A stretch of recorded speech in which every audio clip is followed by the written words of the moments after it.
Bonjour ou bonsoir à toi qui regarde cette vidéo sur le call replay, puisque bien entendu il sera disponible en replay. On est le mardi 5 mai 2020. On va parler d'un outil qui est visible à peu près partout, par tout le monde, qu'on utilise euh, un terminal de type téléphone ou un terminal de type ordinateur. Le RSI est un outil qui est vraiment affiché. Et on va vraiment parler de celui-là. Bonsoir à ceux qui sont avec moi. Je vous remercie en tout cas pour votre présence. N'oubliez pas de prendre de quoi noter. Ce call sera disponible en replay. Les informations présentées disponibles dans ce webinaire sont uniquement destinées à des fins pédagogiques. Les informations ne doivent pas être confondues avec des conseils en investissement, mais plutôt des exemples éducatifs de l'application de l'analyse technique des marchés. Le programme de ce soir, prérequis, définition, fonctionnement, comment trader avec, les points forts et les limites, qui je suis. Petite présentation très rapide, je m'appelle Chris Dienta, j'habite Lausanne, entrepreneur depuis 2010. J'ai commencé le trading en janvier 2019 et depuis janvier 2020, je suis formateur indépendant via la structure FX La Chirurgie. Je trade notamment les indices et le gold. Quelques petits prérequis qui seront importants pour ce call. Bon, c'est un call débutant, donc ça ne demande pas énormément de choses comme le call que j'ai fait sur les vagues d'Elliott. Ça ne demande pas grand-chose. Ça demande, comme d'habitude, d'utiliser l'application MetaTrader 4 ou 5, votre compte démo, et notamment votre compte démo, vous en aurez vraiment besoin pour le relative, pour le RSI, et aussi Telegram. D'avoir regardé les 3 vidéos, j'aimerais juste savoir assez rapidement, est-ce qu'il y a des gens qui regardent encore les vidéos? J'ai reçu un message il n'y a pas longtemps. On m'avait demandé encore les liens. OK. Du coup, on va vraiment commencer. Il faut comprendre une chose vraiment pour le RSI, c'est que c'est l'un des indicateurs le plus utilisé parmi les traders. C'est celui qui est le plus utilisé que les traders utilisent, c'est le RSI. Est-ce qu'il y a des gens qui ont une idée pourquoi?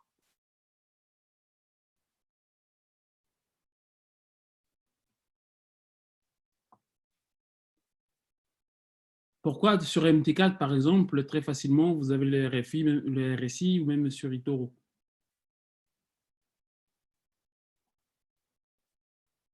Il est simple.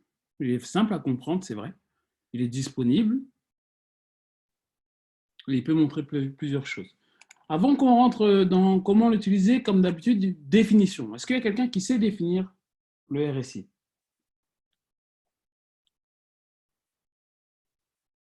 en une phrase, de manière très simple? Je vous laisse écrire, je suppose. Indicatif de volatilité du marché. Non. Indique les zones de surachat et de vente. Oui, mais encore. La valeur du prix, non plus. La moyenne des gains et des pertes sur une période, non plus. Mesurer le volume d'acheteurs et de vendeurs, non plus. Indique des potentiels retournements. Oui, voilà. Donc, Brahim, on est dans le juste. On a ça. Donc, c'est indiquer des zones de surachat et de survente. Et c'est aussi indiquer des zones potentielles de retournement.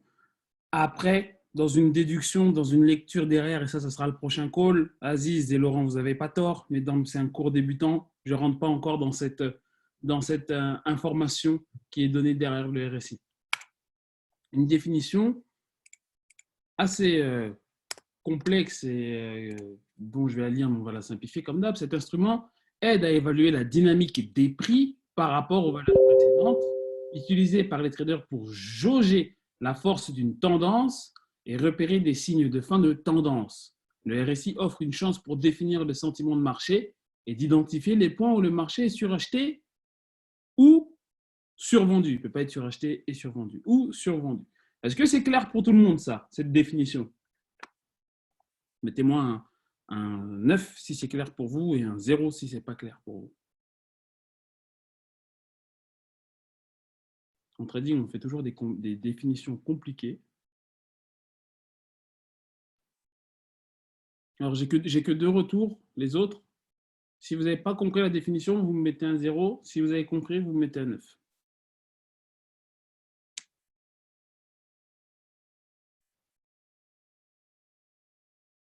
Ok. Comme d'habitude, j'aime bien que tout le monde participe parce que si tout le monde a des 9, il y a des points que je vais survoler. Si vous avez déjà compris, ne serait-ce que le RSI, ce que c'est avec ça, vous avez de l'avance. Je ne vois pas de 0, donc je pars du principe qu'il y a des acquis. Il faut d'abord comprendre que le RSI fait partie de la famille des oscillateurs. Donc, en fait, le RSI est un calcul de moyenne mobile. Je ne savais pas si vous le saviez, mais le RSI, c'est un calcul de moyenne mobile. C'est une moyenne mobile, d'ailleurs. C'est une moyenne mobile qui va vous donner différentes informations, mais ce n'est pas une moyenne mobile classique. Ça, c'est très important de le comprendre, puisque le RSI va calculer par rapport au passé. Et énormément de traders font l'erreur de penser que la valeur que vous avez immédiate du RSI est une valeur présente. Non, elle est calculée sur les positions passées, on en parlera tout à l'heure. Elle permet de repérer la puissance d'un mouvement de manière très simple, accélération, essoufflement, stagnation, et d'indiquer qu'on est en situation de surachat ou de survente. Mais ça veut dire quoi, en fait, surachat ou survente? C'est quelque chose que je vois tout le temps dans le RSI lorsque je le demande. Pour ceux qui ne savent pas, le RSI, ça ressemble à ça. C'est cet outil-là que vous avez ici. Mais qu'est-ce que ça veut dire surachat ou survente? Échangeons un peu sur ces notions de surachat et de survente.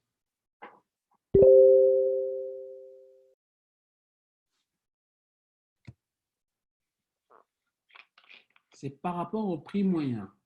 Je ne sais pas.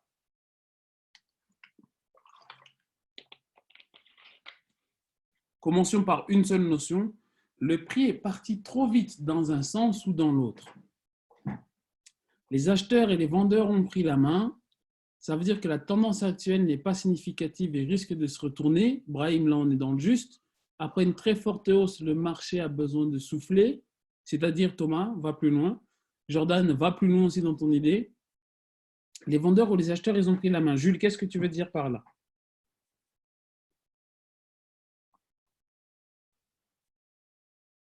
Est-ce que ça veut dire qu'ils ont pris la main ou qu'ils vont lâcher la main?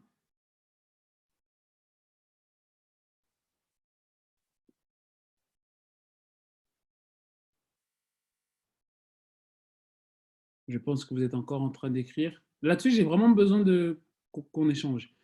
Le cours sur les 14 bougies montre qu'il y a une prise de main. Ce n'est pas non plus les 14 bougies. Ils ne vont pas tarder à la lâcher, ils vont encaisser leur TP. Ok, sortons du trading. Ça veut dire quoi si quelque chose il est suracheté? Restons en français d'abord. Commençons par le français. On oublie le trading. Quelque chose qui est suracheté, ça veut dire quoi? Trop d'achats, on risque de ne plus... Voilà, exactement. Voilà, c'est ça que vous devez comprendre quand vous faites du trading. N'allez pas dans des choses compliquées comme j'ai pu le voir, les vendeurs ont pris la main, le marché doit s'essouffler. C'est du français, surachat. Trop d'achats, on risque de plus en avoir. C'est surtout que ça veut dire que le cours il est surévalué et qu'il ne vaut pas son prix. Est-ce qu'on peut parler d'offres et de demandes? Oui, mais après, ça va sous-entendre des notions complexes d'achat et de vendeur. Restons simples, c'est un cours débutant. Donc, surachat, il est trop acheté. Survente, j'aimerais que les gens qui ne participent pas depuis tout à l'heure puissent aussi participer. Survente, avec la même logique, ça veut dire que le prix, il est trop bas. J'ai eu surévalué, l'opposé, trop vendu ou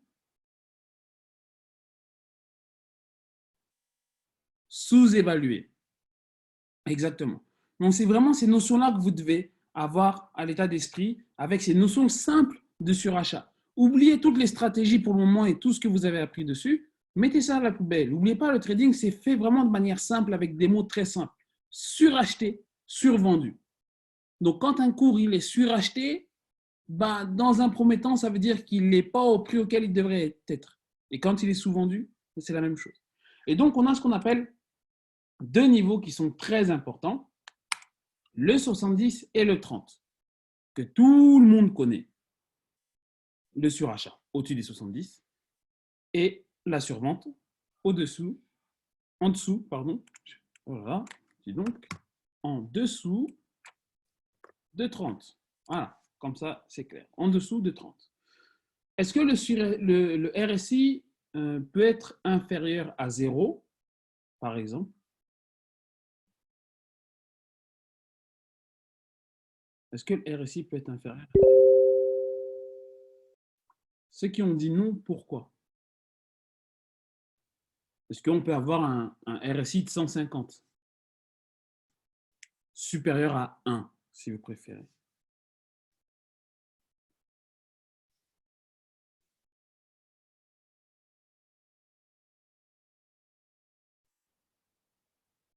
Mais pourquoi la formule pour le calculer rend ça impossible? Avant de rentrer dans les mathématiques, restons en français. C'est un pourcentage exactement, car il y a 100% d'acteurs sur le marché. Est-ce que tout le monde savait ça? J'aimerais avoir 30 retours. Mettez-moi un N si vous ne saviez pas ça, et mettez-moi un O si vous savez ça. C'est une moyenne, j'ai dit tout à l'heure, c'est une moyenne mobile qui se fait sur 100%. C'est pour ça que vous n'allez jamais avoir un RSI, déjà un RSI qui approche les 94, 94 ou un RSI qui approche les 10 ou les 5, c'est très rare. C'est possible, mais c'est très rare. Donc ça, vous devez vraiment l'avoir en tête, que le RSI, c'est une moyenne qui sera toujours comprise entre 0 et 100. On ne pourra pas avoir un RSI négatif ou un RSI supérieur à 100. Un RSI supérieur à 1, ce n'est pas comme Fibonacci, on peut avoir un niveau de retracement des 400, je ne sais pas, 1,618, donc 161,8%. Graphiquement, maintenant, ça se représente comme ça. On a ici des zones de surachat au-dessus des 70. Ici, on a une zone de survente. Est-ce que c'est déjà clair pour tout le monde? Dites-moi dans le chat.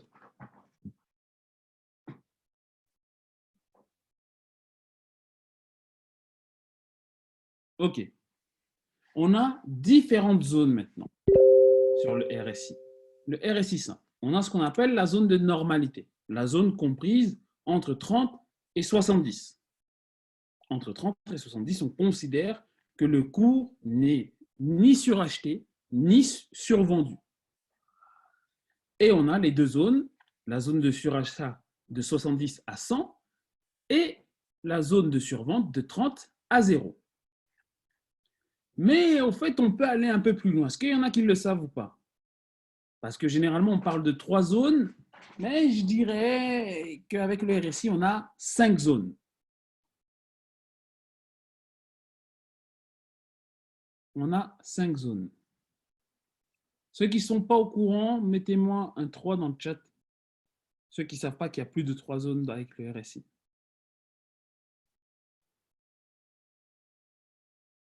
OK. OK. Très bien. On a ce qu'on appelle les zones comprises à partir de 50. 50, c'est vraiment le niveau de pivot. C'est un niveau de pivot dans votre RSI. Moi, généralement, sur mes graphiques que j'utilise beaucoup, avec le RSI, bien entendu, j'ai un trait sur TradingView au niveau des 50. Parce que ça me fait des zones. Et on a ce qu'on appelle la zone de progression haussière entre 50 et 70 et la zone de progression baissière entre 50 et 30. Et bien entendu, je parle d'un Fibonacci, je parle d'un RSI de base. Pas déréglé avec des zones à 80-20, c'est possible, mais on reste sur les zones de base. Encore une fois, ce que vous devez comprendre sur les 5 zones, c'est que la zone de surachat, l'actif, il est suracheté. Généralement, on est en fin de tendance haussière où on va avoir un essoufflement de la progression haussière. Parce que beaucoup de gens pensent que quand on est en zone de surachat, on va se retourner. Non, peut-être juste on pourra détecter dans cette zone ici, par exemple, un magnifique petit triangle de consolidation ou un petit range pour pouvoir reprendre une position à l'achat. On a la zone de normalité, comme je vous ai dit, entre 30 et 70, zone de progression haussière. Il progresse en hausse, et plus il reste dans cette zone entre les 50 et les 70, ça veut dire que la tendance haussière se confirme. Même chose pour la tendance baissière. et même chose, l'exact opposé de la zone de survente. Mais juste une chose, une fois que je vous ai dit tout ça, s'il vous plaît, le RSI, il faut obligatoirement l'utiliser avec une stratégie. C'est obligatoire. Ne rentrez jamais sur les marchés en vous disant,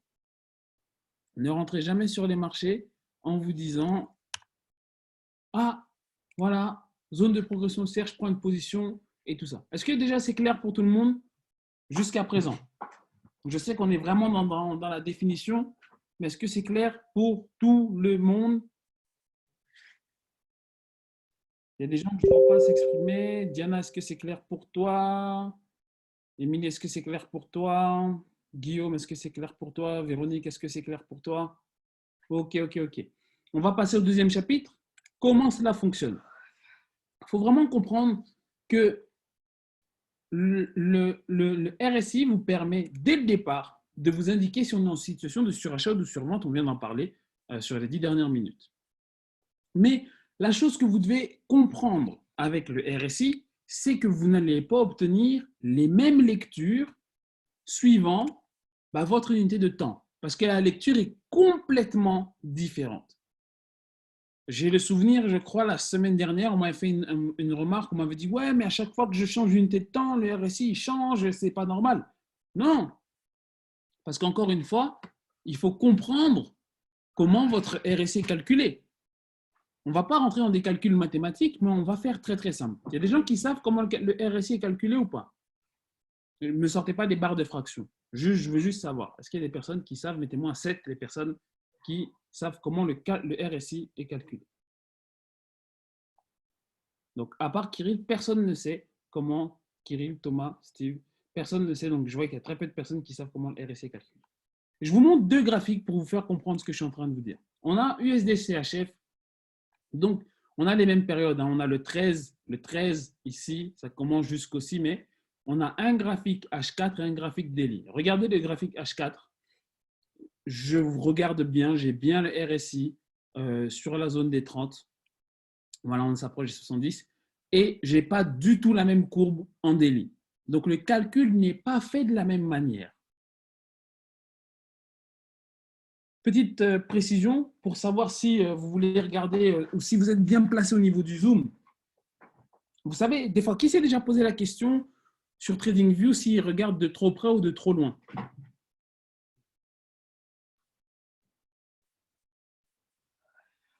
Vous pouvez utiliser le RSI.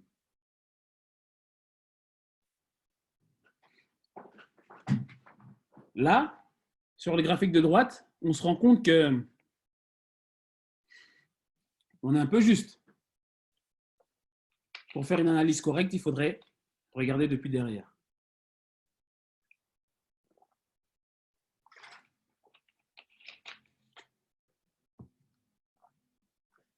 OK. Alors, votre RSI il est calculé sur un ratio de 14. Le RSI 14, ça veut dire qu'on prend les 14... comment je peux expliquer ça? Faisons simple, on est sur un graphique H4.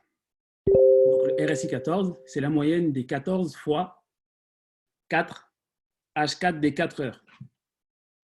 Donc ça vous donne la moyenne des 56 dernières heures ou des 14 dernières bougies de H4.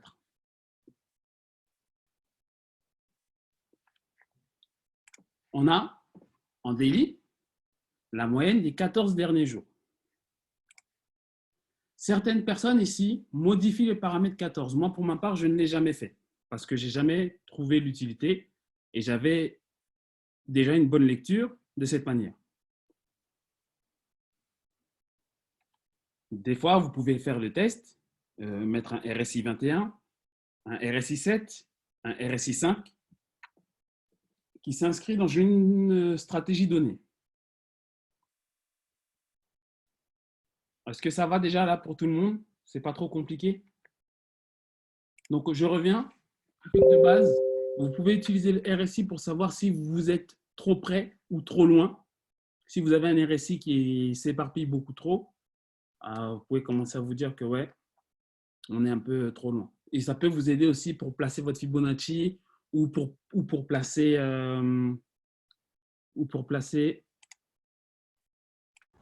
Je me disais bien que j'avais pas un bon retour audio. Est-ce que vous m'entendez mieux là?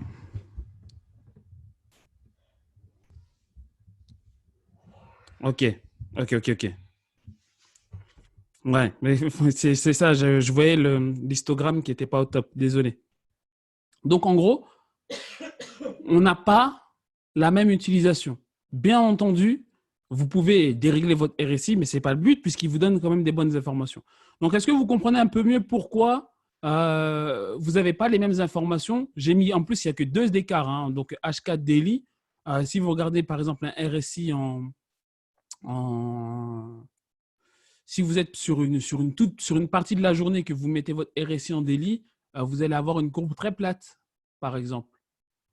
Ou si vous regardez un graphique USD-CHF, par exemple, en H4 depuis très loin, vous allez voir à chaque fois votre RSI qui va se balader comme ça à chaque fois. Et puis pour vous, c'est impossible de prendre une position.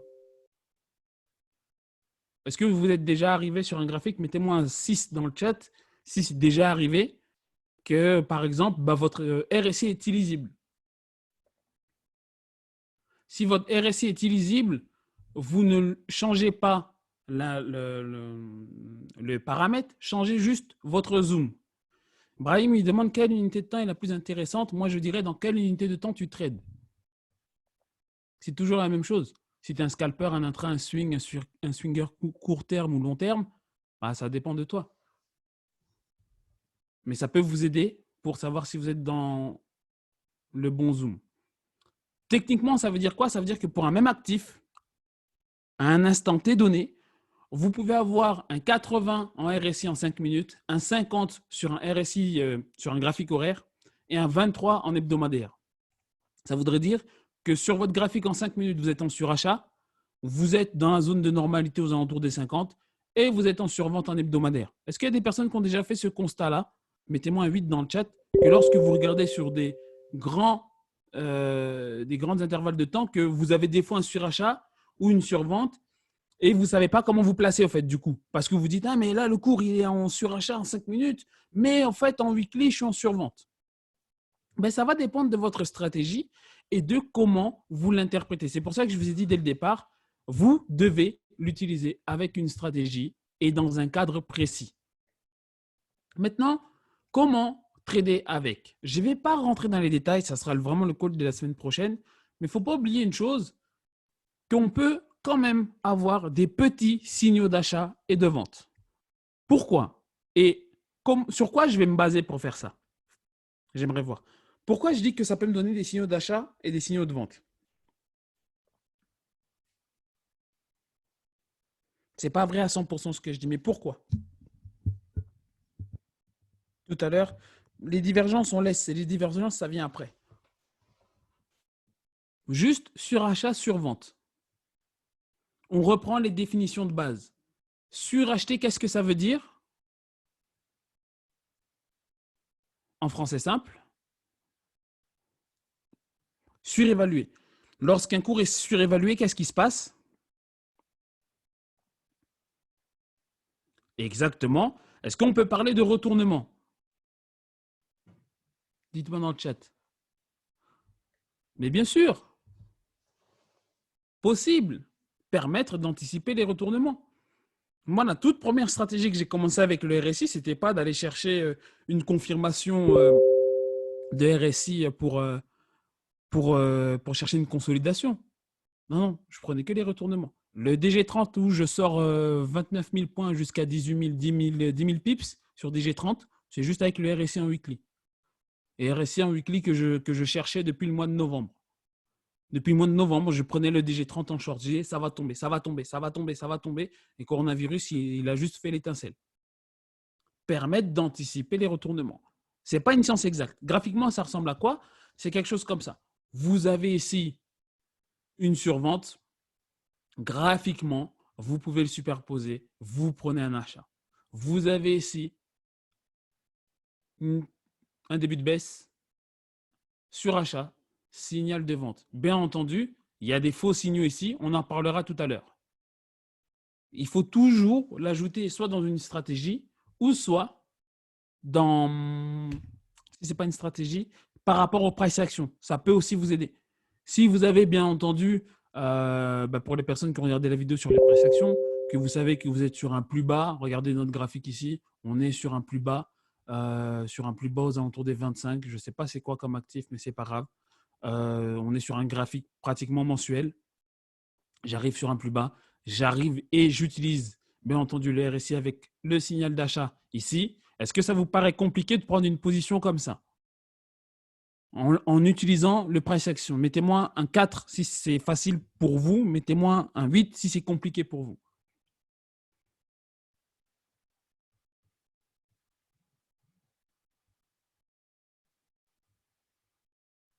Exactement, Brahim. C'est un complément d'analyse et il fait partie de ton analyse suivant, je vous rappelle, votre stratégie. Vous n'utilisez pas le RSI pour prendre une position, c'est vous êtes dans votre stratégie. Je ne sais pas, moi, MM7 bande de bol, price action, Fibonacci, vous repérez un plus bas, plus haut, une consolidation, un triangle. Ah, vous regardez au RSI, qu'est-ce que ça me sort? Et là, je ne parle pas de divergence, on parle juste d'abord de simple. Surachat, survendu. Juste ça. Est-ce que là, déjà, avec tout le monde, c'est un peu plus clair déjà la notion d'utiliser le RSI?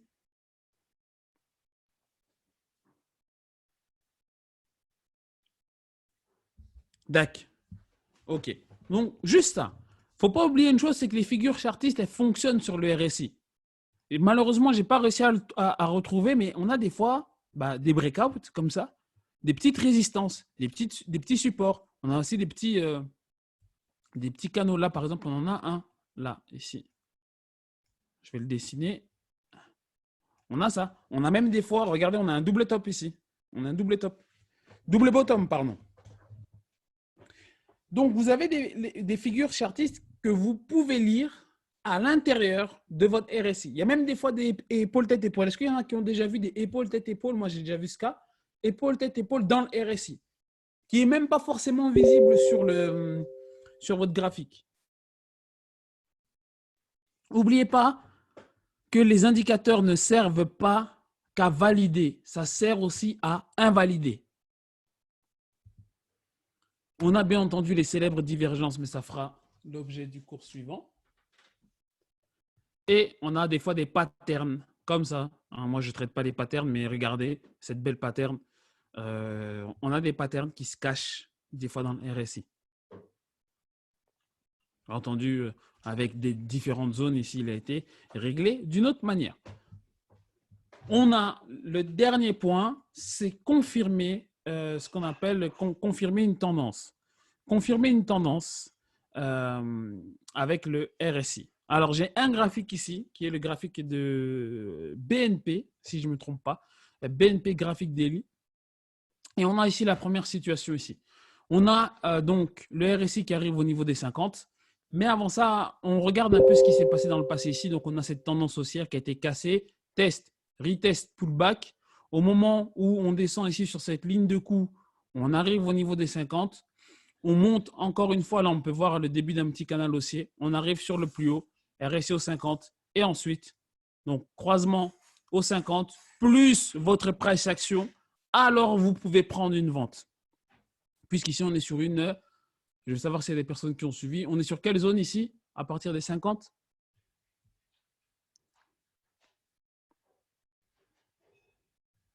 Le terme exact, je vais voir qui a pris des notes.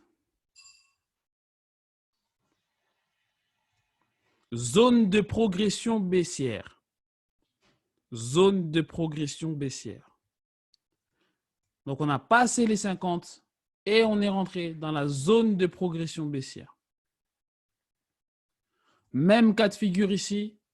On est testé, on est allé au plus bas, RSI au niveau des 30.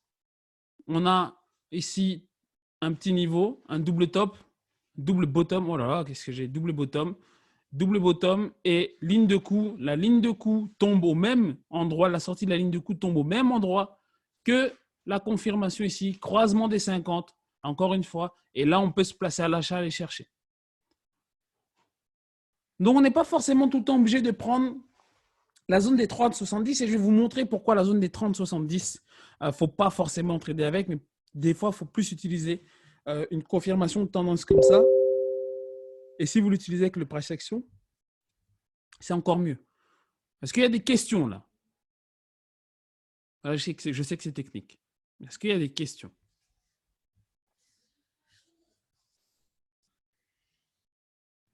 Il n'y a pas de questions. S'il n'y a pas de questions, mettez-moi pas de questions, que j'attende pas qu'on puisse avancer.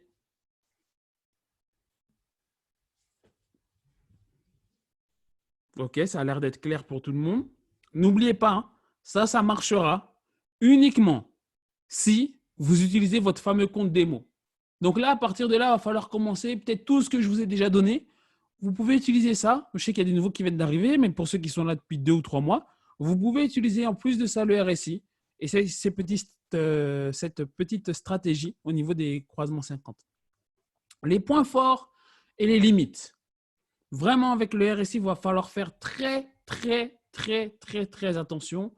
C'est que le RSI, il a quand même des points forts qui peuvent vous aider. Comme je vous ai dit, on sait tout de suite, très rapidement, j'arrive sur un graphique, je sais tout de suite dans un intervalle de temps donné, bien entendu, sur une time frame, dans votre time frame habituel, bien entendu. C'est pas vous êtes un swinger, vous regardez le RSI en 5 minutes, ça ne sert à rien. Et c'est pas non plus vous êtes un swinger, vous regardez le RSI en weekly, ça ne sert à rien. Vous rentrez dans votre time frame habituel où vous êtes à l'aise, H1, H4, 15 minutes ou en weekly, et ça vous permet de savoir tout de suite si les marchés sont en surachat ou en survente. Deuxièmement, ça vous permet de déterminer une tendance très facilement, de savoir est-ce qu'on est en tendance haussière, est-ce qu'on est en essoufflement, est-ce qu'on est en accélération. Par exemple, c'est très facile, c'est sur un graphique heure USD en H1. Vous voyez les mêmes. Là, on utilise donc le 70-30. On était au-dessus des 70 jusqu'au 30. C'est très facile de voir que, notamment lorsqu'on atteint les 50 ici, c'est très facile de voir que là, on a une tendance baissière qui a été engagée. Est-ce que tout le monde arrive à voir cette tendance baissière qui a été engagée jusqu'au niveau des 30?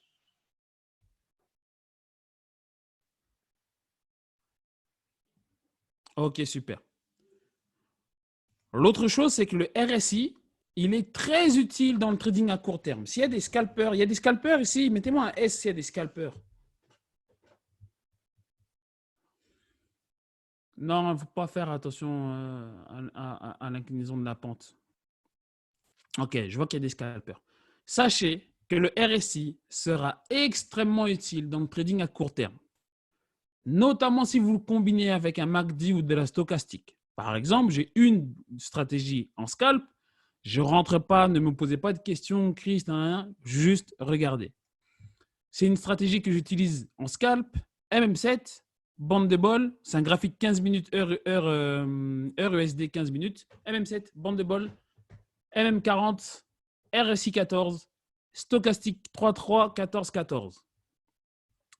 J'ai ici une bougie qui va péter ma bande de bol. Je m'éloigne de ma moyenne mobile 7. J'ai un surachat en RSI, j'ai un surachat en stochastique. Je peux prendre une vente et je vais chercher la moyenne mobile 20. Je répète exactement le même scénario. Ici, je me suis éloigné de ma moyenne mobile 7. J'ai pété mon canal de bande de bol, surachat, alors je vais chercher la moyenne mobile 20. Ici, il va même chercher la moyenne mobile 40, mais c'est déjà très bien comme objectif. Voilà, c'est exactement l'inverse de ce que je vous montre. Dites-moi pour ceux qui connaissent ma technique MM7 bande de bol, canal de compression. Et en fait, je fais exactement l'inverse de ce que je fais, notamment quand je veux faire du scalp. Donc, vous voyez comment un outil et deux outils qui sont exactement les mêmes, c'est comme une fourchette et un couteau. Eh ben, tu peux couper de la viande ou manger de la salade. Enfin, non, mais ça coupe de la nourriture. Avec un, tu peux, je sais pas, couper un fruit et l'autre, tu peux couper de la viande. Enfin, est-ce que vous avez compris l'idée? Je me perds dans mes explications. On a le même cas de figure ici. Cassure, bande de bol, RSI, stochastique. Si vous voulez, je pourrais vous l'expliquer, mais ça demande vraiment d'être H24 sur l'écran et il faut faire vraiment attention à ça. Est-ce qu'il y a des personnes qui veulent que je vous explique un peu, c'est ma stratégie, parce que là je rentre en surface, mais ma stratégie en scalp. Avec ça, vous pouvez gagner de l'argent debout en étant dans une gare. Ça m'est arrivé une fois, je crois, en 1 heure et demie, je suis sorti 4300 € debout, comme ça, tac, tac. Il n'y avait pas besoin. T'as pas... Ce qui est bien avec le scalp, c'est que tu n'as pas besoin de rentrer dans le passé. Non, avec le scalp, tu peux juste avec ça fonctionner. Bon, je vois qu'il y a pas mal de personnes qui veulent ça. Rentrons dans les limites. Les limites, c'est que ce n'est pas une solution miracle pour gagner en bourse. Beaucoup de gens qui utilisent le RSI au début, ils pensent trop que, ouais, encore une fois, je vais le dire, mais tu vois, tac, tac, 70, 30, tac, je rentre 50. Non! C'est un spécialiste, le RSI. Si vous devez savoir une chose, c'est que c'est l'outil qui va vous donner alors le plus de faux signaux. Est-ce qu'il y a des personnes qui ont déjà expérimenté les faux signaux du RSI? Tu rentres comme une brute, tu prends juste les indications comme ça. Mettez-moi un F, toutes les personnes qui ont expérimenté les faux signaux du RSI. OK. Une petite stratégie, encore une fois, ça m'a pris du temps de vous faire ces graphiques-là, mais c'est juste pour vous dire, regardez, on est sur un GBP USD en daily. On est en daily et j'ai tracé tous les endroits où on a franchi les 70 et tous les endroits où on a franchi les 30. Si je prends une vente ici, je me dis, je ne me prends pas la tête, je suis en daily, ok, je pose une vente, tac, ici, je vais chercher. Allez, soufflement, je sors, je crois qu'on sortait plus ou moins 400 pips ici. Ici, on a un trade gagnant qu'on peut prendre ici. Si tu break-even trop tôt, tu seras sorti. Mais généralement, si tu laisses au long terme, c'est un trade gagnant. Ici, tu as un trade perdant. On est au 30. Toi, tu te dis, ben voilà, je vais chercher un 30-50 ou un 30-70. Trade perdant. Ici, 30. Je vais chercher le RSI. On va monter. Trade perdant. Ici, nul. On a un gros range qui s'établit. Donc, en gros, tu ne fais pas de gain, tu ne fais pas de perte. Peut-être tu prends quelques pips et tu sors. Ici, on arrive. Une descente, on est à 70, trade gagnant. Ici, trade gagnant. Coronavirus, c'est un peu facile aussi de se placer juste après une très grosse baisse comme ça. Mais vous voyez, ce n'est pas quelque chose qui fonctionne tout le temps. Là, sur un cas de figure qui a duré, je dirais, de janvier au mois de mars, j'ai 1, 2, 3, j'ai 4 trades gagnants pour 2 trades perdants pour un trade nul. Ce n'est pas top comme bilan, hein, juste en se basant sur ça. Dites-moi si vous trouvez que c'est top comme bilan ou pas, sachant qu'en plus je suis en délit. Regardez le nombre de fois où je ne peux pas prendre de position. Hein. Je ne peux même pas prendre de renfort ou tout ça.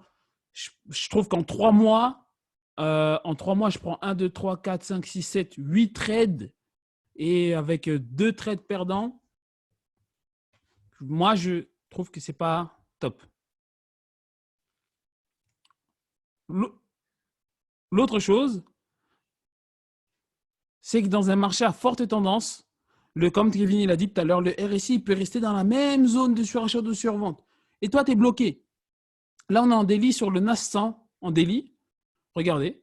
Donc toi, tu es là ici. À chaque fois qu'on arrive au 70, tu vas sortir.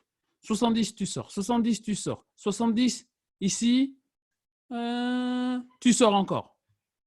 Donc, des fois, le RSI peut être bloqué quand on a une tendance qui est beaucoup trop forte. Vous avez le RSI qui peut être bloqué. Mais vraiment, faites attention. L'une des choses très importantes, c'est que le RSI doit d'abord servir pour vous aider à comprendre la tendance et les sentiments de marché. De plus, après, il vous fournit des informations sur les tendances techniques et des signaux d'achat et de vente. Mais vous devez d'abord comprendre la tendance. Et comme toujours, je le dis en analyse technique, l'information donnée par un outil doit être considérée selon un point de vue statistique, sans garantie absolue et complément d'autres informations. C'est comme Fibonacci, ce n'est pas parce que tu arrives dans la golden zone que ça se passe bien.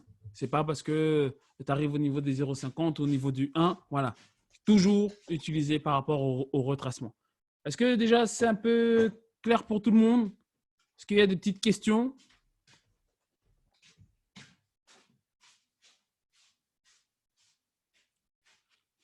Pas de questions. Je vois qu'il n'y a pas de questions. La semaine prochaine, c'est pas je dis la semaine prochaine, mais en fait pas du tout. C'est jeudi, dans 2 jours. Donc on va parler, ce sera le même call niveau avancé, où on parlera de la stratégie des demi-zones, qui marche beaucoup mieux que les 70-30, les divergences RSI, et comment on peut utiliser RSI stochastique, moyenne mobile pour pouvoir aller chercher. Oui, il y a des stratégies avec le RSI. Mais le plus important, c'est que le secret pour gagner en bourse, ce n'est pas d'avoir raison, c'est juste de gagner, même si vous vous trompez une fois sur deux, une fois sur trois. Avec un bon risque-reward, d'aller chercher les bonnes positions pour pouvoir gagner. Un plaisir pour moi de vous former. Et n'oublie pas de mettre un pouce bleu et un commentaire si tu regardes cette vidéo en ligne.